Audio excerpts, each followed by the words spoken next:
আপনারা দেখছেন ২১শে টেলিভিশন।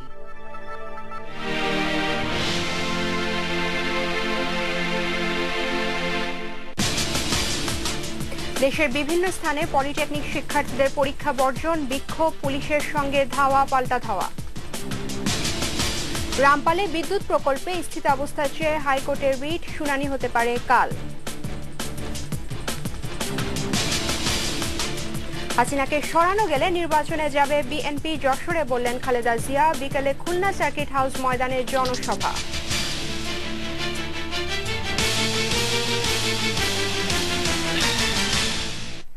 আসসালামু আলাইকুম, তাজনুবা জাবিন আমন্ত্রণ জানাচ্ছি বেলা ৩টার ২১শে সংবাদে। এশিয়া ডুপ্লেক্স টাউন, আভিজাত্যের নতুন ঠিকানা। রাজধানীর তেজগাঁও ও ধানমন্ডিতে পলিটেকনিক শিক্ষার্থীদের সঙ্গে পুলিশের সংঘর্ষ, ধাওয়া পাল্টা ধাওয়ার ঘটনা ঘটেছে। পূর্ব ঘোষণা অনুযায়ী সেমিস্টার ফাইনাল পরীক্ষা বর্জন করে রাজধানীর তেজগাঁও ৭ রাস্তার মোড়ের পাশে অবস্থান নেয় পলিটেকনিক শিক্ষার্থীরা। এক পর্যায়ে বিক্ষুব্ধ শিক্ষার্থীরা ভাঙচুর চালালে পরিস্থিতি উত্তপ্ত হয়ে ওঠে। শুরু হয় পুলিশের সঙ্গে ধাওয়া পাল্টা ধাওয়া। পরিস্থিতি নিয়ন্ত্রণে ফাঁকা গুলি ও টিয়ার সেল ছোড়ে পুলিশ। তবে আন্দোলনরত শিক্ষার্থীদের দাবি ভাঙচুরের সঙ্গে বহিরাগতরা জড়িত। এদিকে ধানমন্ডিতে রাস্তা অবরোধ করে বিক্ষোভ করেছে পলিটেকনিক শিক্ষার্থীরা। পরে তাদের সরাতে পুলিশ লাঠিচার্জ করলে শতাধিক গাড়ি ভাঙচুর করে বিক্ষুব্ধরা। এর আগে শনিবার ডিপ্লোমা ইঞ্জিনিয়ার হিসেবে স্বীকৃতি ও পদোন্নতির দাবিতে সারা দেশে পরীক্ষা বর্জন কর্মসূচি ঘোষণা করে পলিটেকনিক শিক্ষার্থীরা।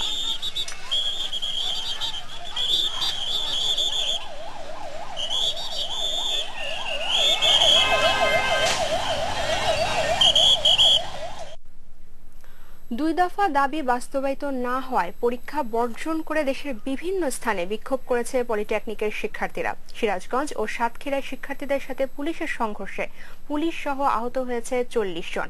সকালে সিরাজগঞ্জ পলিটেকনিক ইনস্টিটিউটের শিক্ষার্থীরা সিরাজগঞ্জ কাজীপুর সড়ক অবরোধ করলে পুলিশের সাথে তাদের সংঘর্ষ বাধে। আহত হয়েছে ৫ পুলিশ সহ অন্তত ৩০ জন।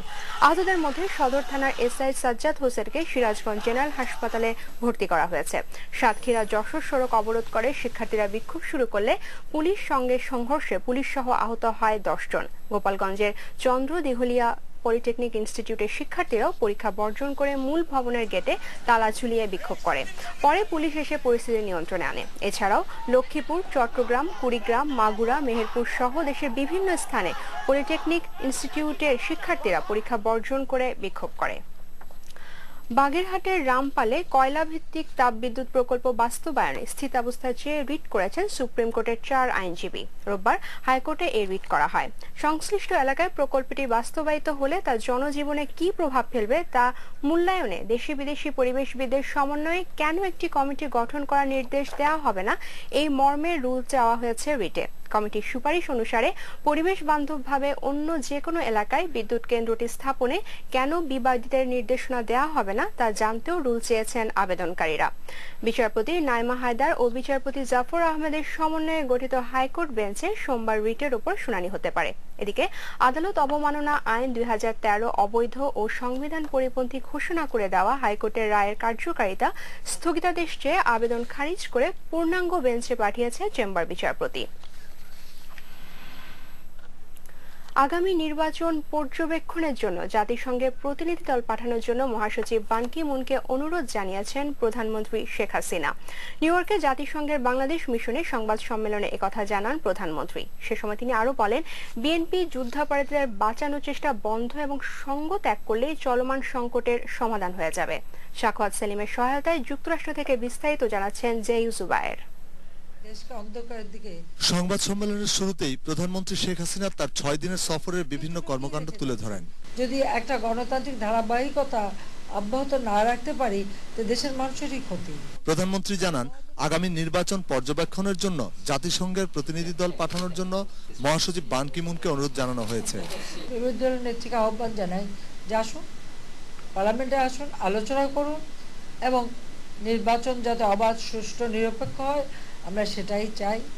বর্তমান সরকারের আমলে যুদ্ধাপরাধীদের বিচারের রায় কার্যকর হবে কিনা এই বিষয়ে প্রধানমন্ত্রী বলেন, এটি আদালতের ব্যাপার। জুডিশিয়ারি টোটালি ইন্ডিপেন্ডেন্ট, কিন্তু তারপরেও দ্রুত অন্তত ফাঁসির রায় আমরা যখন পেয়েছি, ইনশাল্লাহ রায় কার্যকর হবে। চলমান সুন্দরবন রক্ষা আন্দোলন নিছক রাজনৈতিক উদ্দেশ্য উল্লেখ করে রামপাল বিদ্যুৎ কেন্দ্র হলে বনের কোনো ক্ষতি হবে না বলে জানান প্রধানমন্ত্রী। রামপালে বিদ্যুৎ কেন্দ্র হলে সুন্দরবনের কোনো ক্ষতি হবে না, এটা অত্যন্ত সায়েন্টিফিক বিষয়। এখন ওনারা যেটা করছেন এটা একেবারে সম্পূর্ণ পলিটিক্যাল। সংবাদ সম্মেলনে প্রধানমন্ত্রী বাংলাদেশের গণমাধ্যম সবচেয়ে বেশি স্বাধীনতা ভোগ করে বলে দাবি করেন। তবে তার অভিযোগ, গণমাধ্যমগুলো সরকারের ইতিবাচক দিকের চেয়ে অন্য বিষয়গুলো বেশি তুলে ধরেন। আমরা সেটাই চাই। JU Zubayer, 21 television, New York, যুক্তরাষ্ট্র। শেখ হাসিনাকে সরাতে পারলেই বিএনপি নির্বাচনে যাবে বলে ঘোষণা দিয়েছেন দলের চেয়ারপারসন বেগম খালেদা জিয়া। তিনি আরো বলেন, নির্বাচন নয়, আন্দোলনের মাধ্যমে শেখ হাসিনাকে সরাতে হবে। সকালে যশোর সার্কিট হাউস মিলনায়তনে দলীয় নেতাকর্মীদের সাথে মতবিনিময়ের সময় তিনি এসব কথা বলেন। খালেদা জিয়া আরো বলেন, এই সরকারের অধীনে সুষ্ঠু ও নিরপেক্ষ নির্বাচন সম্ভব নয়, তাই এই সরকারের পতন ঘটিয়ে নির্দলীয় নিরপেক্ষ তত্ত্বাবধায়ক সরকার প্রতিষ্ঠা করতে হবে। মতবিনিময় শেষে BNP chairperson Jessore circuit house থেকে খুলনায় যান। বিকেল খুলনা সার্কিট হাউস মাঠের জনসভায় বক্তব্য রাখবেন তিনি।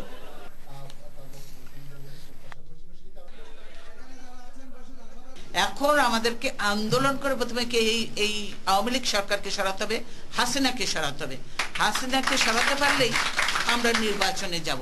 সেই জন্য হাসিনা এবং আওয়ামী লীগের অধীনে কোনো নির্বাচন হবে না। সংগঠনকে জোরদার করে, শক্তিশালী করে, এদেরকে বিদায় করে নিরপেক্ষ সরকারের অধীনে ইনশাআল্লাহ এই দেশে নির্বাচন হবে।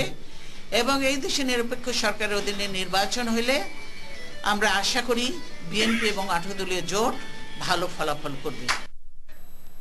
সাম্প্রতিক কিছু নির্বাচনের প্রার্থীদের আচরণবিধি নিয়ন্ত্রণ করতে না পারায় নির্বাচন কমিশনের প্রতি মানুষের আস্থা কমে গেছে। ট্রান্সপারেন্সি ইন্টারন্যাশনাল টিআইবির এক গবেষণায় উঠে এসেছে এমন তথ্য। রোববার সংস্থাটি আয়োজিত সংবাদ সম্মেলনে গবেষণাগার তথ্য ও পর্যবেক্ষণ তুলে ধরে নির্বাচন কমিশনার নিয়োগ নীতিমালা, প্রার্থীদের আয় ব্যয়ের হিসাব নিয়ন্ত্রণ ও প্রকাশ, আচরণবিধি লঙ্ঘন নিয়ন্ত্রণ সহ বিভিন্ন বিষয়ে পরামর্শ দেওয়া হয়। এই সময় নিরপেক্ষ নির্বাচনের জন্য জেলা প্রশাসকদের সরিয়ে নির্বাচন কমিশন কর্মকর্তাদের দিয়ে নির্বাচন পরিচালনার সুপারিশ করা হয়। পরে সাংবাদিকদের প্রশ্নের জবাবে সংগঠনের নির্বাহী পরিচালক ইফতেখারুজ্জামান বলেন, সংসদ বহাল রেখে আগামী জাতীয় সংসদ নির্বাচন করলে বিতর্ক থেকেই যাবে। সংসদ বহাল রেখে যদি নির্বাচন করা হয় তাহলে লেভেল প্লেইং ফিল্ড বলতে যেটা বোঝায় সকলের জন্য সমান প্রতিযোগিতামূলক অবস্থান, সেটি করতে আমাদের রাজনৈতিক যে প্রেক্ষিত সেটি করা সম্ভব নয়। কাজে সেখানে একটা বিতর্ক থেকেই যাবে। বর্তমান নির্বাচন কমিশন ক্লোজড অ্যাটিটিউড দেখাচ্ছে, আমরা তাদেরকে সুবিধা দিতে পারি নাই এবং তারা এগুলো পাঠিয়ে দিল মন্ত্রণালয় ল মিনিস্ট্রিতে এর জন্য আইনে পরিণত করার জন্য বা আইন সংশোধনের জন্য। এই কাজটা কিন্তু অনেকটা আমরা বলতে পারি চুবিসারি হয়েছে, আমরা জানতে পারি নাই এবং এখন পর্যন্ত আমরা জানতে পারি নাই যে টোটাল কতগুলো সংশোধনী তারা দিয়েছিল নির্বাচন কমিশন, কতগুলো ল মিনিস্ট্রি নিজেরাই বাতিল করেছে, কতগুলো ক্যাবিনেট বাতিল করেছেন, কতগুলো অ্যাপ্রুভ হয়েছে। ভ্রাম্যমাণ আদালতের অভিযানে 28টি ওষুধের দোকান সিলগালা করার প্রতিবাদে দোকান বন্ধ রেখে বিক্ষোভ করেছে মিটফোর্ড ও বাবুবাজারের ওষুধ ব্যবসায়ীরা। তাদের দাবি, জাল ও মেয়াদ উত্তীর্ণ ওষুধ রাখার অভিযোগে ঢালাওভাবে তাদেরকে জরিমানা করা হয়েছে এবং কয়েকজন ব্যবসায়ীকে আটক করেছে র্যাব। এদিকে এই ঘটনার প্রতিবাদ জানিয়েছে বাংলাদেশ কেমিস্ট ও ড্রাগ সমিতি। রাজু আলাউদ্দিনের সহায়তায় সুস্মিতা আনোয়ার রিপোর্ট। অভিযানের প্রতিবাদে সকাল থেকেই দোকান বন্ধ রেখে রাস্তায় নেমে আসে ওষুধ ব্যবসায়ীরা। বাবুবাজার ওভারব্রিজের নিচে অবস্থান নিয়ে বিক্ষোভ করতে থাকে তারা। ব্যবসায়ীদের অভিযোগ, র্যাব ও ভ্রাম্যমাণ আদালতের অভিযানে ঢালাওভাবে জরিমানা করা হয়েছে তাদের। মেজর সাহেব এসে ফাইন তো করতেই আছে এবং ভালো মন্দ মাল সব ধরে নিয়ে যাচ্ছে, লক্ষ লক্ষ টাকার মাল দোকান থেকে নিচ্ছে। এটা ডাকাতি ছাড়া তো আমরা কিছু মনে করতেছি না। কিন্তু এরা অভিযান চালায় মেয়াদ উত্তীর্ণ মালের পরিপ্রেক্ষিতে আমাদেরকে জাল জরিমানা করছে। আর স্যাম্পল মাল সেটা কোম্পানি ব্যাপার, স্যাম্পল হলো ডাক্তার একটা ঘুষ, আমাদের দরকার না। এটা প্রশাসন আমাদেরকে হয়রানি করবে, তা হতে পারে না, আমরা তা হতে দিতে পারি না। এর আগে শনিবার 28টি ওষুধের দোকান বন্ধ করে দেওয়ার পাশাপাশি প্রায় 1,25 লাখ টাকা জরিমানা করা হয় ব্যবসায়ীদের। ওষুধ ব্যবসায়ী সমিতির পক্ষ থেকে বলা হয়েছে, সরকার কোনো রকম ওষুধের তালিকা না দিয়েই অভিযান চালিয়ে জাল ওষুধ সন্দেহে দোকানে সিলগালা করছে। সরকারের কোনো গ্যাজেট নাই, কোনটা ভালো কোনটা মন্দ আমরা জানবো কেমনে? 2, ঔষধ নকল ভেজাল বলার কোনো অবকাশ নাই যতদিন পর্যন্ত আপনি টেস্টিং ল্যাবরেটরি থেকে রেজাল্ট না আনবেন। এদিকে পাইকারি ওষুধের এই বড় বাজারটি বন্ধ থাকায় ভোগান্তিতে পড়েন রোগী ও ক্রেতারা। সুস্মিতা আনোয়ার, 21 টেলিভিশন, ঢাকা। স্বাগত আবারও বেলা ৩টার ২১ সংবাদে।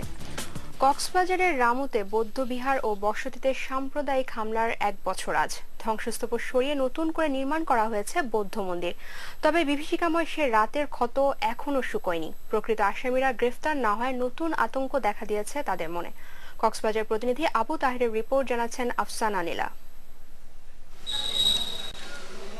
আরও ঝকঝকে করে তৈরি করা হয়েছে রামুর বৌদ্ধ মন্দিরগুলো। দেয়া হয়েছে নতুন রঙের প্রলেপ, বসানো হয়েছে বুদ্ধদেবের নতুন মূর্তি। তবে ১ বছর আগে সেই নারকীয় তাণ্ডবের ক্ষত এখনো শুকায়নি। ধর্মান্ধতার আগুনে পুড়েছিল রামু ও উখিয়ার বৌদ্ধবিহার ও বসতি। এরপর সরকারি খরচে নতুন এসব মন্দির নির্মাণ করা হলেও গ্রেপ্তার হয়নি প্রকৃত দোষীরা। মূল আসামিরা এখনো প্রকাশ্যে ঘুরেফেরা করছে, সেজন্য আমরা আতঙ্কে আছি। ওনারা যে কোনো সময় আবারও অঘটন করতে পারে। একটু শঙ্কিত, কারণ মূল আসামি যারা, তারা এখনো ধরা ছোঁয়ার বাইরে। এরা কিন্তু খোলামেলাভাবে ঘুরেফেরা করতেছে। পুলিশের অভিযোগপত্রে মূল আসামিদের নাম নেই অভিযোগ করে নিরীহ মানুষদের হয়রানি না করার অনুরোধ করলেন এই বৌদ্ধ ভিক্ষু। ঘটনার জন্য কারা দায়ী, তাদের চিহ্নিত করা যাবে কিনা বা তাদের বিচার হবে কি হবে না, সেটা সম্পূর্ণ সরকারের বিষয়। তবে আমরা বলবো, ভুল করেও যাতে কোনো নির্দোষ ব্যক্তি শাস্তি এবং কোনো ধরনের হয়রানির শিকার না হয়। রামুতে হামলার ঘটনায় দায়ের করা ১৯টি মামলায় ১৫,১৮২ জনকে আসামি করা হলেও গ্রেপ্তার হয়েছে ৫২৪ জন। এর মধ্যে জামিনে আছে ১১০ জন। আর ৭ মামলার অভিযোগপত্র আদালতে দাখিল করেছে পুলিশ। সাক্ষ্য প্রমাণ নাই, তাহলে তো তাকে আইনের আওতায় আনা যাবে না। তার বিরুদ্ধে সাক্ষ্য প্রমাণ থাকতে হবে, লোকজন সাক্ষ্য দিতে হবে এবং তার বিরুদ্ধে পর্যাপ্ত প্রমাণ থাকতে হবে যে সে ওই ঘটনার সাথে জড়িত। এরকম যদি থাকে এবং তার বিরুদ্ধে যদি প্রত্যক্ষদর্শী সাক্ষী পাওয়া যায় যারা এসে আমাদের কাছে বলবে, তাহলেই তাকে আইনের আওতায় আনা হবে। এবং কেউ যদি কাউকে হুমকি দিয়ে থাকে, বিষয়টি আমাদের নজরে আসলে আমরা অবশ্যই আইনগত ব্যবস্থা নেব। রামুর মন্দিরগুলোতে চলছে প্রার্থনা। বুদ্ধের অহিংসার বাণীতে ধরায় শান্তি ফিরে আসবে, এমনটাই প্রত্যাশা বৌদ্ধ সম্প্রদায়ের। Desk report, 21 television. পলাতক ফরিদপুরের আত্মস্বীকৃত রাজাকার জাহিদ হোসেন খোকনকে মানবতা বিরোধী অপরাধে অভিযুক্ত করা হবে কিনা সে বিষয়ে আদেশের তারিখ আগামী ৯ অক্টোবর পুনর্নির্ধারণ করা হয়েছে।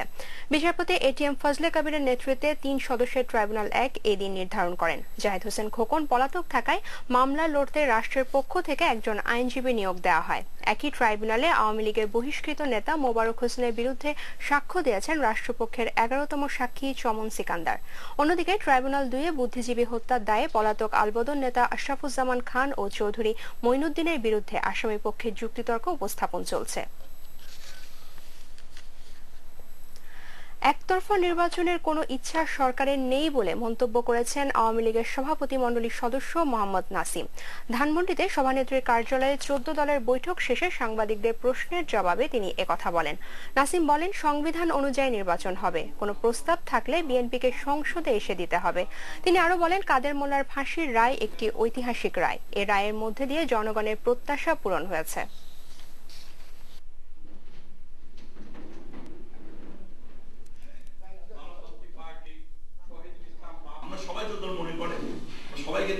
সবাইকে নির্বাচন করতে চাই, সবার জন্য প্লেইং ফিল্ড হোক এটা আমরা চাই, অবাধ নিরপেক্ষ নির্বাচন হোক আমরা চাই।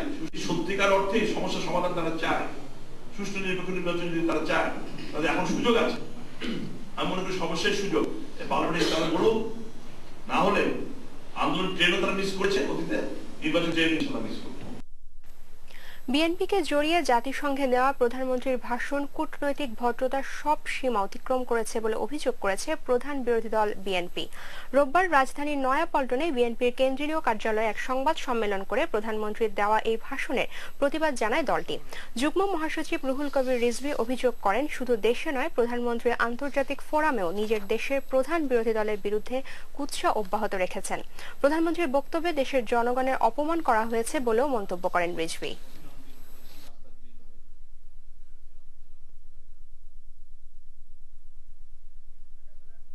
শুক্রবার জাতিসংঘের ভাষণে প্রধানমন্ত্রী রাষ্ট্রাচার, শিষ্টাচার, কূটনৈতিক ভদ্রতার সকল সীমানাকে অতিক্রম করে এক ন্যাক্কারজনক দৃষ্টান্ত স্থাপনের মধ্যে দিয়ে মূলত দেশের জনগণকেই তিনি অপমানিত করেছেন। আন্তর্জাতিক পাকিস্তানের পেশোয়ারে গির্জায় বোমা হামলার রেশ কাটতে না কাটতে এবার মার্কেটে চালানো হলো বোমা হামলা। পরপর চালানো দুটি বোমা হামলা নিহত হয়েছে 33 জন, আহত হয়েছে 80 জনেরও বেশি। রোববার সকালে শক্তিশালী বিস্ফোরণে পুড়ে গেছে অন্তত 8টি দোকানঘর সহ আশপাশের যানবাহনগুলো। মার্কেটের ভেতরে পার্ক করা একটি গাড়িতে বিস্ফোরকগুলো পেতে রাখা ছিল বলে জানিয়েছে বোমা নিষ্ক্রিয়করণ ইউনিট। তবে মার্কেটের পাশে অবস্থিত পেশোয়ার পুলিশ স্টেশনে হামলার মূল লক্ষ্য ছিল বলে এক বিবৃতিতে জানিয়েছেন প্রাদেশিক তথ্যমন্ত্রী শওকত ইউসুফজাই। ঘটনাটিকে সন্ত্রাসীদের কাজ উল্লেখ করে এর নিন্দা জানিয়েছেন পাকিস্তানের প্রধানমন্ত্রী নওয়াজ শরীফ। এদিকে বিস্ফোরণে আহতদের চিকিৎসা নিশ্চিত করতে স্থানীয় লেডি উইডিং হাসপাতালে ঘোষণা করা হয়েছে জরুরি অবস্থা। 2500 বছরের পুরনো পেরুর পারাকাস সংস্কৃতি নিদর্শন উন্মুক্ত করা হয়েছে প্রত্নতাত্ত্বিক জাদুঘরের প্রদর্শনীতে। নিদর্শনগুলোর মধ্যে রয়েছে পারাকাস মানুষের মাথার খুলি, কাপড় ও ট্যাটু শিল্প। প্রাচীন মিশরের বেশ কিছু উপাদান রয়েছে ওইসব নিদর্শনের মাঝে। পেরু জাদুঘরে প্রদর্শিত প্রাচীন এই নিদর্শনগুলো আবিষ্কৃত হয় 1920 সালের শেষ দিকে। আরো জানাচ্ছেন মুজাহিদ হাসান। প্রাচীন আমলের মানুষের মুখোশ ও ফুলের নকশা প্রাধান্য পেয়েছে এই শিল্পকর্মগুলোতে, যেখানে মিশরীয় সভ্যতার ছাপ পাওয়া গেছে। এগুলোর নকশাতেও রয়েছে ভিন্নতা।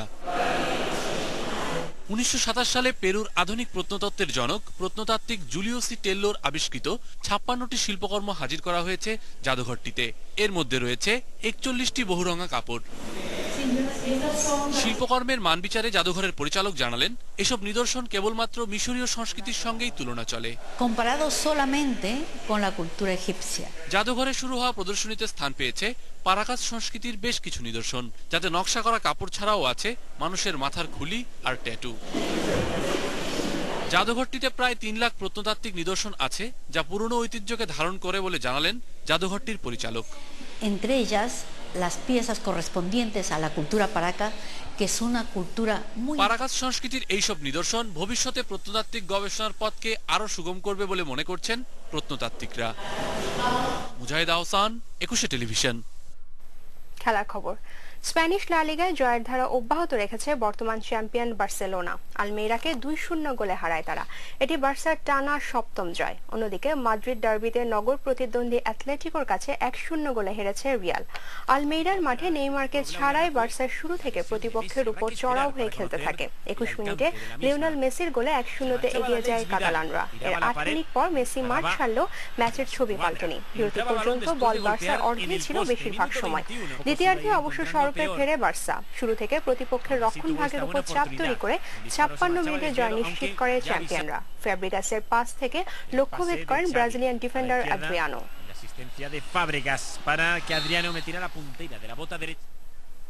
এরই সাথে শেষ করছি বেলা 3টার 21 সংবাদ। যাবার আগে শিরোনামগুলো আরেকবার। দেশের বিভিন্ন স্থানে পলিটেকনিক শিক্ষার্থীদের পরীক্ষা বর্জন, বিক্ষোভ, পুলিশের সঙ্গে ধাওয়া পাল্টা ধাওয়া। রামপালে বিদ্যুৎ প্রকল্প স্থিতাবস্থার চেয়ে হাইকোর্টের ঋণ শুনানি কাল হতে পারে। হাসিনাকে স্বর্ণ গেলে নির্বাচনে যাবে বিএনপি, যশোরে বললেন খালেদা জিয়া। বিকেলে খুলনা সার্কিট হাউস ময়দানে জনসভা। দর্শক, 21 টেলিভিশনের সর্বশেষ খবর জানতে যে কোনো মোবাইল থেকে ডায়াল করুন 2021 নম্বরে আর লগ ইন করুন 21-tv.com এই ওয়েবসাইটে। এছাড়া 21-এর যে কোনো অনুষ্ঠান সরাসরি দেখা যাচ্ছে Facebook/21tv লাইভ এই ওয়েবসাইটে। এতক্ষণ সঙ্গে থাকার জন্য ধন্যবাদ। পরের সংবাদ শিরোনাম বিকাল 4টায়। দেখার আমন্ত্রণ রইল। 21-এর সাথেই থাকুন।